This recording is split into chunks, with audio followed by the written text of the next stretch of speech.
बिस्मिल्लाहिर्रहमानिर्रहीम। अस्सलामु अलैकुम। दरबारी टीवी यूट्यूब चैनल पर आप सबको खुशामदीद कहते हैं। मैंने आज अपनी ज़िंदगी का एक ऐसा फ़ैसला खुद से कर लिया था जो फ़ैसला करने से पहले मुझे मेरे शौहर की मर्ज़ी के बारे में जानना चाहिए था, क्योंकि मैं सर से लेकर पाँव तक अपने शौहर की थी। एक औरत अपने शौहर की ही होती है और वो अपने साथ कुछ ऐसा अपने शौहर की मर्ज़ी के बिना कैसे कर सकती है जिससे उसकी जिस्मानी साख्त में इतनी बड़ी तब्दीली आए। मोहब्बत भी अपनी जगह है और रिश्ते नाते भी, लेकिन आप किसी को ये नहीं कह सकते कि रिश्ते की वजह से ही वो आपसे मोहब्बत करता है। इंसान जैसा दिखता है उससे मोहब्बत पर भी बहुत असर पड़ता है। कुछ लोग ऐसी बातों को नहीं मानते और कहते हैं कि नहीं, मोहब्बत अंधी होती है, पर जितनी बड़ी आंखें मोहब्बत के पास होती हैं ना, उतनी किसी के पास भी नहीं होती। और ये बात वही समझ सकता है जो इस मरहले में हो जिसमें मैं थी। मैंने अपने साथ जो किया था बहुत बुरा किया था। किसी भी औरत को अपने साथ ऐसा नहीं करना चाहिए था, पर मैं भी तो मजबूर थी। अब मुझे डर था कि मेरा शौहर जब मुझे इस साल में देखेगा तो मेरे बारे में क्या सोचेगा, क्योंकि अब मैं उसकी आंखों को मुख्तलिफ नज़र आने वाली थी। शादी के कई साल तक उसने मेरी बहुत तारीफ़ की। मैं एक खूबसूरत औरत थी, वो मुझसे बहुत मोहब्बत करता था, लेकिन आज के बाद शायद वो मुझे खूबसूरत ना कह पाता। ऐसा नहीं था कि अब मैं खूबसूरत नहीं थी, लेकिन मैं जानती थी कि मेरे शौहर को क्या पसंद है, और जो उसे पसंद था वो मेरे पास नहीं था। मैं घर में दाखिल हुई थी। मुझे क्या पता था कि इतनी जल्दी ये सब कुछ हो जाएगा। मुझे तो लगा था कि शुरू में उसको पता भी नहीं चलेगा, पर जैसे ही उसने मुझे देखा उसने ऐसी हरकत की कि मैं अपना सर पकड़े ज़मीन पर बैठ गई, क्योंकि मुझे सांस ही नहीं आ रहा था। क्योंकि उसने उसी वक्त मेरे सामने, इस दुनिया में रोज़ ऐसी ऐसी बीमारियां मंजर-ए-आम पर आ रही हैं जिनके बारे में हमें पता भी नहीं होता, और हम हैरान रह जाते हैं कि ऐसा भी हो सकता है। लेकिन एक बीमारी ऐसी है जिसके बारे में हमने पहले सुना तो है, पर उसके बारे में हम लोग ज़्यादा बात भी नहीं करते और तवज्जो भी नहीं देते। अगर आप कुरान मजीद उठाकर देखें तो इसमें सिर्फ जलवत ही नहीं बल्कि खलवत के भी सारे मसले मसाइल के बारे में बात की गई है। हमारा मज़हब किसी भी मसले के ऊपर बात करने के लिए एक खुला माहौल फराहम करता है, क्योंकि अगर बात नहीं होगी तो मसला कैसे हल होगा। लेकिन हमारे यहाँ औरतों के सारे मसाइल को इस तरह से बना दिया गया है कि इस पे बात करना गुनाह है, और अगर कोई करे तो उसे अजीब नज़रों से देखा जाता है। ऐसी ही एक बहुत बड़ी बीमारी है जिसका नाम है ब्रेस्ट कैंसर, जो औरतों में आजकल बहुत तेज़ी से फैल रही है, और हर 5 में से एक औरत को ये बीमारी होने के खदशात बहुत ज़्यादा होते हैं। और इसमें सबसे बड़ा मसला ये है कि औरतें इस चीज़ को समझती नहीं हैं और मुआयना करवानी नहीं चाहती, क्योंकि मुआयना करने का जो तरीका है वो काफ़ी काबिल एतराज़ है, और ज़्यादातर मुआयना करने पर मर्द डॉक्टर ही मामूर होते हैं और मरीज़ उनसे अपना मुआयना नहीं करवाते। उनके शौहर भी इस बात की इजाज़त नहीं देते और औरतें खुद भी शर्माती हैं, इसलिए बीमारी बहुत तेज़ी से फैल रही है। मुझे इसके बारे में मेरी एक कोलीग ने बताया था। मैं एक स्कूल में टीचर थी। उसने कहा था कि मेरी भाभी को ये बीमारी हुई है और अभी उसका इलाज चल रहा है। मैंने उसकी बात बस सिरसिरी से सुनी थी। वो भी यही कह रही थी कि ऐसी बीमारियों के बारे में आगाही होनी चाहिए, और मैंने भी कह दिया कि हाँ, मेरा नाम सबीहा है और मेरे शौहर का नाम इमरान। हम लोगों ने एक दूसरे से मोहब्बत की शादी की थी। हम दोनों एक दूसरे के बगैर नहीं रह सकते थे। मुझे सारी ज़िंदगी लोग मोटी मोटी कहते थे कि तुम मोटी हो, जबकि मुझे समझ में नहीं आता था कि मैं कहाँ से मोटी हूँ। मेरी माँ भी मुझे कहती थी कि ऐसे कपड़े पहना कर जिसमें तेरा वजूद कम नजर आए। तेरा वजूद तो संभाले नहीं संभलता, क्योंकि शायद मेरा नुस्वानी हुस्न बहुत ज़्यादा था और मैं हमेशा इस बात को लेकर शर्मिंदा होती थी। मेरी माँ तो मुझे शादियों में भी लेकर नहीं जाती थी, क्योंकि बहुत कम उम्री में ही मैं ऐसी लगती थी कि जैसे ज़्यादा उम्र की औरत हूँ। एक दफ़ा मेरा रिश्ता आया तो उन लोगों ने मुझे देखा और कहा कि आप तो कहते हैं कि आपकी बेटी कंवारी है, लेकिन हमें तो ऐसा लगता है कि जैसे उसकी पहले शादी हो चुकी है। तो मेरी माँ ने कहा कि ऐसा कैसे हो सकता है, आप खुद देखें, ये तो अभी लड़की है, इसकी उम्र तो 19 साल है, ऐसा तो नहीं है। उन्होंने कहा कि नहीं, इसको देख के तो ऐसे नहीं लग रहा, भला लड़कियां ऐसी कहाँ लगती हैं, इसको देख के तो ऐसे लग रहा है जैसे इसकी शादी हो चुकी है और इसने 2-3 बच्चों को फीड भी करवाया है। उन लोगों ने तो मुंह भर के ऐसी बात कर दी, और जब ये लड़कियों को देखने वाले आते हैं तो वाकई इस तरह की बातें करते हैं। हम लोग ये समझते हैं कि नहीं, ऐसा थोड़ी कहा होगा, लेकिन मुझे मुंह भर के कुछ भी बोल देते हैं। उन लोगों ने भी बोल दिया और मेरी माँ परेशान होगी। जब उन्होंने ज़्यादा ही उल्टी बात कर दी तो मेरी माँ ने कहा कि अगर आपने रिश्ता नहीं करना तो नहीं करें, लेकिन इस तरह की बातें तो नहीं करें। मुझे अच्छा लगा कि मेरी माँ ने मेरा साथ दिया, पर वो लोग चले गए तो मेरी माँ ने मुझे खूब डांटा, मेरी खूब क्लास लगाई और कहा कि तेरी वजह से हमें कैसी कैसी बातें सुनने को मिल रही हैं, पता नहीं क्या करती रहती है तू, आज से तेरी पढ़ाई ख़त्म। मुझे लगता है कॉलेज में जाके इमली खाती है, इमली खाने से ये सब कुछ होता है। तेरे आज से अंडे भी बंद है, तू अंडे भी नहीं खाएगी। और ख़बरदार जो तूने चिकन खाया, आजकल की खुराकें ही ऐसी हैं, कोई गर्म चीज़ नहीं खाएगी। तो अम्मी ने मुझ पर इतनी सारी पाबंदियाँ लगा दी और मैं हैरान रह गई कि इसमें मेरा क्या कसूर था। उन लोगों के सामने तो मेरा साथ दे रही थी, लेकिन बाद में सबसे ज़्यादा बुरा मेरे साथ ही किया। शादियों में वो मुझे पहले नहीं लेकर जाती थी, अब मेरे खाने पीने पे भी पाबंदियाँ लगा दी थी। कपड़े भी मेरे बहुत जल्दी जल्दी तंग हो जाते थे, तो बार बार बनवाने पड़ते थे, इसलिए पहले से ही 2 साइज़ बड़े कपड़े बनवा दिया करती थी ताकि बार बार ना बनवाने पड़े। और ऐसे कपड़े पहन के अब बहुत बुरी लगती थी। सब लोग जो मेरा मजाक बनाते थे वो अलग था। मेरी सारी रिश्तेदार और मेरी माँ मुझे बार बार कहती थी कि तुझे अपना आप दिखाने का शौक़ है। मुझे इस बात पे बहुत हैरानगी होती थी कि यूँ किसको अपना आप दिखाने का शौक़ होता है। मैं किस ख़ानदान से थी, मेरी माँ कौन थी, मेरा बाप कौन था, क्या मैं इस तरह की थी जो मैं ऐसी हरकतें करती।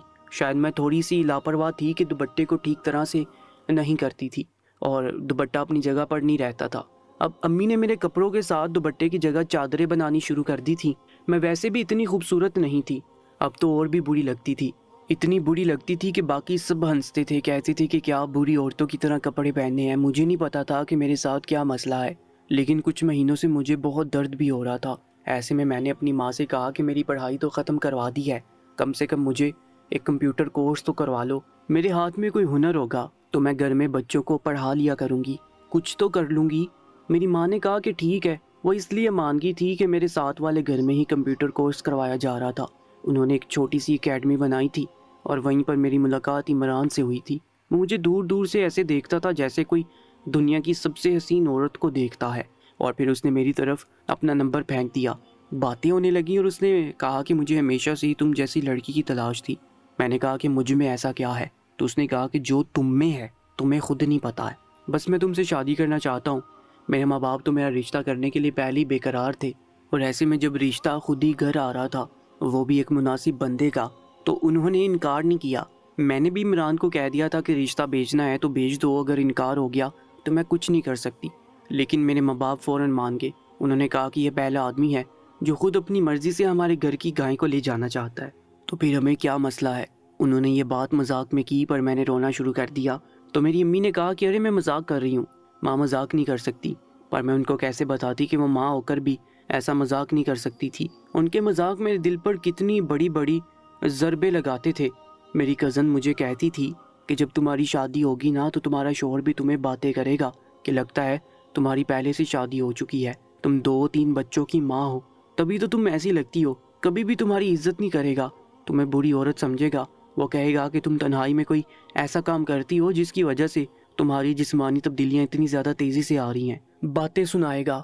मैं इन सारी बातों से डरी हुई थी और फिर मैंने इमरान से ज़्यादा बात भी नहीं की थी। 1 महीने की बातचीत के बाद हम लोगों की शादी हो गई थी और मैं अपने कमरे में बैठी थी। आज मेरी शादी की पहली रात थी, लेकिन इमरान ने मेरे साथ इतना अच्छा रवैया रखा कि मैंने सोचा भी नहीं था कि ऐसा होगा। उसने कहा कि तुम मुझे बहुत अच्छी लगती हो। वो मेरे लिए तोहफे भी लाया था और इसके बाद मेरी उसके साथ ज़िंदगी मिसाली थी। लेकिन उसके घर वाले अच्छे नहीं थे। वही मसला कि शोहर अच्छा मिल जाता है तो ससुराल अच्छा नहीं मिलता। बस उन लोगों ने बहुत तंग किया और इसके बाद हम लोग अलग हो गए। लेकिन जब अलग हो रहे थे तो मैंने इमरान से एक बात की तो वो काफ़ी हैरान हो गया। मैंने कहा कि मुझे किसी ऐसे इलाके में ले जाएं जो मेरे घर से भी दूर हो।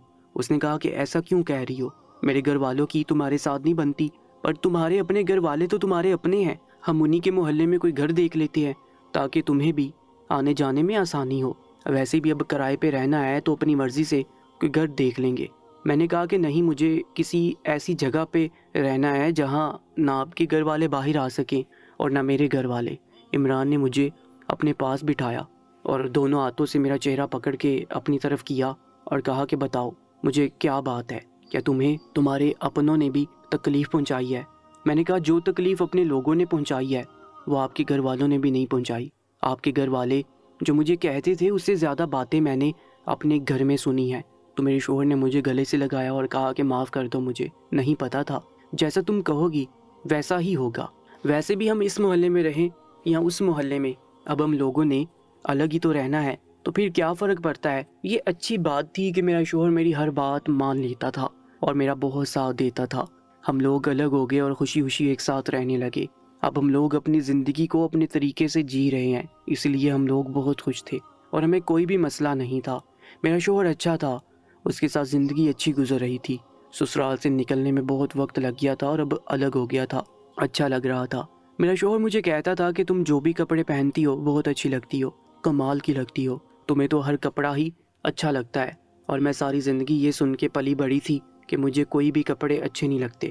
ایسا کیسے ہو سکتا تھا کہ اب میرے گھر والوں کی مجھ سے کوئی دشمنی تھی جو انہوں نے مجھے اتنا ذلیل کیا، مجھے اتنی بری باتیں سنائیں، اور جو باتیں انہوں نے مجھے کہیں وہ سب کچھ اس سے الٹ ہو رہا تھا۔ میرا شوہر مجھے پسند کر رہا تھا، میرا دیوانہ تھا، میرے آگے پیچھے پھرتا تھا، کہتا تھا کہ تم کپڑوں میں بہت اچھی لگتی ہو، اور اس نے مجھے شادی کے بعد برقع پہننے پہ بھی مجبور نہیں کیا تھا، جبکہ میری بہنیں کہتی تھیں کہ تمہیں تو برقع نہیں بلکہ تمہارا شوہر تمہیں تمبو پہنائے گا، اور اگر غیرت مند ہوا تو تمہیں تو گھر سے باہر بھی نہیں نکالے گا۔ لیکن میرے شوہر نے تو مجھے کبھی ایسی کوئی بات نہیں کی تھی، میں بس چادر کر کے باہر جایا کرتی تھی، اسی لیے میں نے اپنے ماں باپ سے دور جانے کا فیصلہ کیا تھا۔ میں بار بار ان کے گھر نہیں جانا چاہتی تھی، ایک دفعہ گئی اور جس طرح میرا شوہر میرے آگے پیچھے پھیلا تھا وہ لوگ حیران رہ گئے تھے اور پھر مجھ سے حسد کر رہے تھے کہ تم تو بڑی اچھی لگ رہی ہو۔ مجھے ایسا لگتا تھا کہ مجھے ان کی نظر لگ جائے گی۔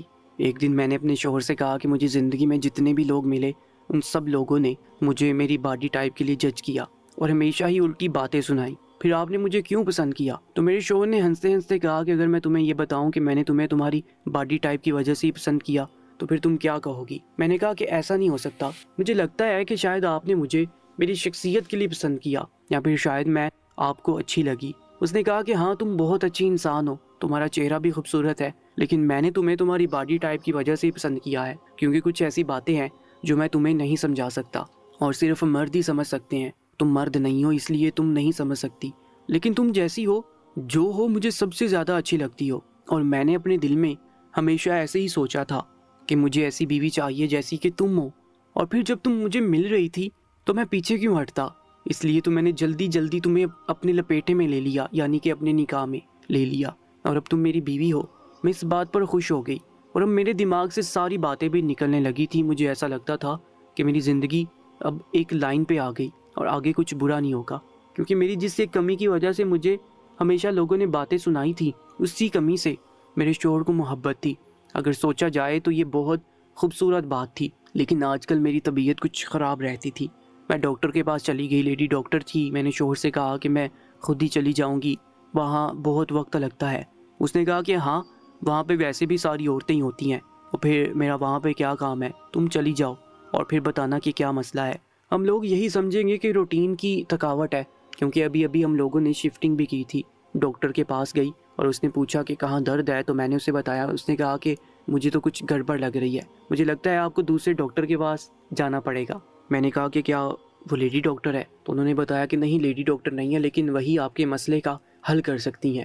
میں سوچنے لگی کہ میرا شوہر اس بارے میں برا نہ منائے، کیونکہ وہ میرا کچھ ایگزامینیشن کروانا چاہتی تھی، پر لیڈی ڈاکٹر نے کہا کہ یہ تو کروانا پڑے گا، ضروری ہے، اور کچھ ٹیسٹ وغیرہ بھی ہوں گے۔ وہ میل ڈاکٹر بھی اچھا تھا، اس کے لیے تو میں صرف ایک مریض ہی تھی۔ یہ بات صرف میرے دماغ میں ہوتی تھی۔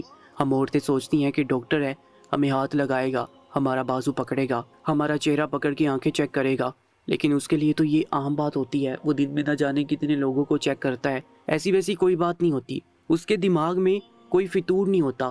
انہوں نے کہا کہ فی الحال تو ہم آپ کو درد کی دوائی دے دیتے ہیں، لیکن آپ کا یہ ٹیسٹ جو ہے اس کی رپورٹ ہم اسلام آباد بھیج رہے ہیں، 7 دن کے بعد رپورٹ آئے گی تو آپ کو بتائیں گے۔ میں نے کہا کہ کوئی گھبرانے کی بات تو نہیں؟ تو انہوں نے کہا کہ گھبرانے کی کوئی بات نہیں، لیکن جب رپورٹ آئی تو ساری بات گھبرانے کی تھی، کیونکہ مجھے بریسٹ کینسر تھا اور اس کا علاج صرف یہ تھا کہ بریسٹ کو ہٹا دیا جاتا، نہیں تو یہ کینسر مجھے پوری طرح سے اپنی لپیٹ میں لے لیتا اور میری جان کو خطرہ ہو سکتا تھا۔ مجھے جب یہ بات بتائی گئی تو میں بہت زیادہ گھبرا گئی تھی۔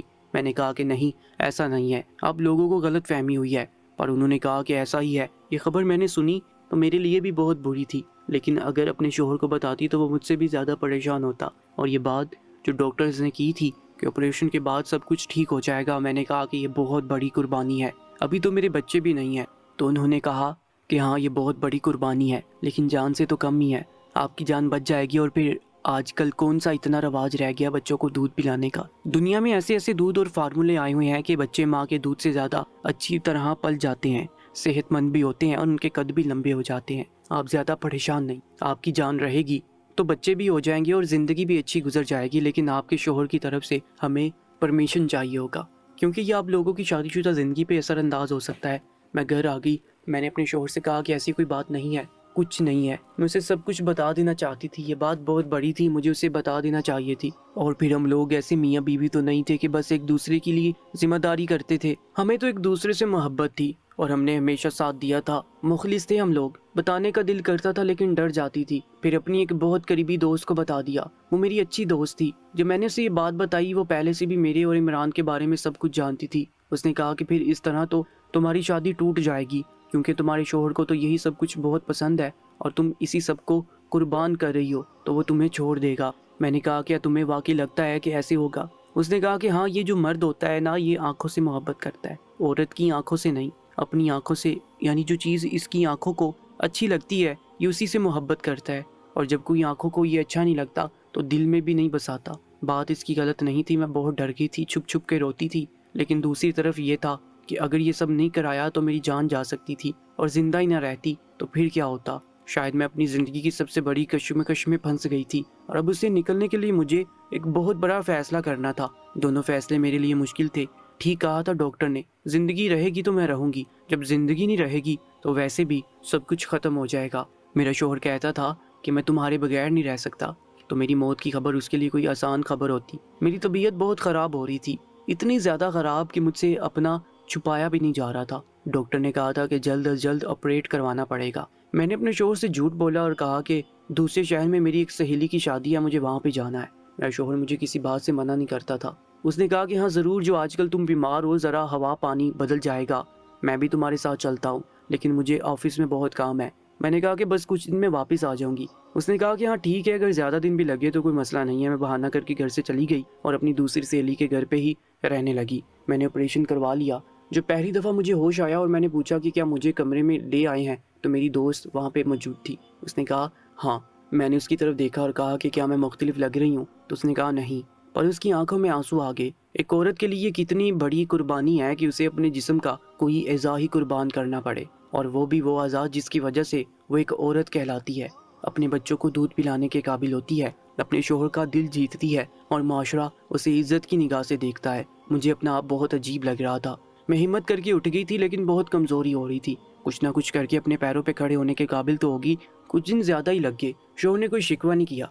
मैंने कहा कि वापस आने का दिल नहीं कर रहा, यहाँ बहुत अच्छा लग रहा है। तो उसने कहा कि मैं तुम्हारे बगैर नहीं रह सकता, जल्दी वापस आ जाओ। इधर उधर की बहाने लगाकर मैं जब वापस अपने घर की तरफ आई तो मुझे पता चला कि मेरा शौहर मुझे देखती पहचान जाएगा, लेकिन शायद उसको 1-2 घंटे तक अंदाज़ा भी ना होता। पर जैसे ही घर के अंदर आई तो सामने का मंजर देख के कदमों तले से ज़मीन निकल गई। ऐसा लगा था कि वो पहले से तैयार बैठा था, शायद उसे किसी ने ये सब कुछ बता दिया था। मैं उसके रद्देमल से बहुत डर रही थी। मुझे पता था कि जो भी होगा बहुत बुरा होगा, लेकिन ये नहीं पता था कि इतना अजीब रद्देमल होगा। मेरा शौहर सामने ही था, वो अपने घुटनों के बल बैठा हुआ था। घर में आसपास और भी लोग थे। पूरे घर को उसने मेरी पसंद के फूलों से और मेरी पसंद के रंग के गुब्बारों से भरा हुआ था। घर में एक जगह पर बड़ा सा केक भी पड़ा था, और मैं ये देखकर भी हैरान रह गई कि घर में सिर्फ मेरा शौहर नहीं बल्कि मेरे माँ बाप और मेरे ससुराल वालों में से मेरी एक दिवरानी भी आई हुई थी। मेरी सास नहीं थी, क्योंकि मुझे पता था कि अब वो ऐसे मौके पर भी नहीं आती।